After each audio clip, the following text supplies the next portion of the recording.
5 मित्र जंगल में फंस गए। जंगल से निकलने का विचार कर रहे थे। पहले ने कहा मैं पूरब से जाऊंगा, दूसरे ने कहा मैं पश्चिम से जाऊंगा, तीसरे ने कहा मैं उत्तर से जाऊंगा, चौथे ने कहा मैं दक्षिण से जाऊंगा, पांचवें ने कहा मैं पेड़ के ऊपर देखूंगा कि चारों दिशाओं में कौन सा मार्ग है। फिर सब अपने अपने दिशा में चले गए।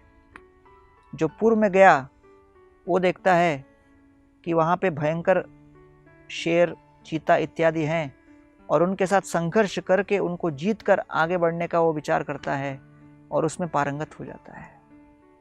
दूसरा वो देखता है कि मार्ग में कई चोर हैं, चोर डकैत, उसको शामिल कर लेते हैं अपने गैंग में। फिर इस मित्र के प्रभाव से उनके अंदर परिवर्तन आता है और वो लोग अपना जीवन बदल डालते हैं और भविष्य में ये व्यक्ति इसी प्रकार का साधु बन जाता है जिससे लोगों के चरित्र में परिवर्तन आ सके। तीसरा व्यक्ति उत्तर दिशा में जाता है और उत्तर दिशा में अलग अलग विभिन्न दिशाओं में जाकर नए नए मार्ग ढूंढ निकालता है। चौथा व्यक्ति दक्षिण ओर की चलता है और दक्षिण में सीधा मार्ग पकड़कर नए नए नगरों में घुसकर वो अद्भुत पराक्रम करके भविष्य की पीढ़ियों के लिए टूर गाइड बन जाता है।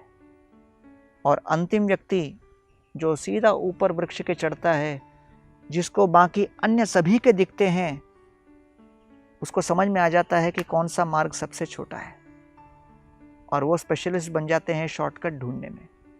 और इस प्रकार पांचों लोग अलग अलग दिशा में गए।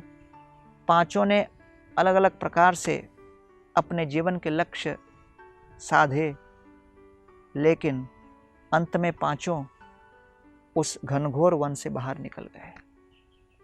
हम भी भले व्यवसायी हो, साधु हो, नौकरी में हो, गृहिणी हो, छात्र हो, हम सभी के मार्ग भिन्न हैं, लेकिन कोई भी मार्ग हम पकड़ें, पांचों दिशाओं में से निकलकर हमको इस वन से बाहर जाना है।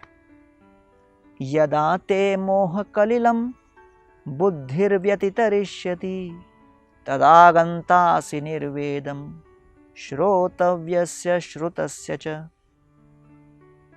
जो इस घनघोर अज्ञान के वन में भटक रहा है, उसको इस वन से निकलने के लिए बहुत प्रयत्नशील होना है। और उसको इस घनघोर वन से निकलने के लिए कौन सहायक बनेगा? वैदिक शास्त्र, वैदिक वांग्मय और इन शास्त्रों के अद्भुत मंत्रों को पढ़कर, समझकर हम इस भौतिक वन से बाहर निकल सकते हैं।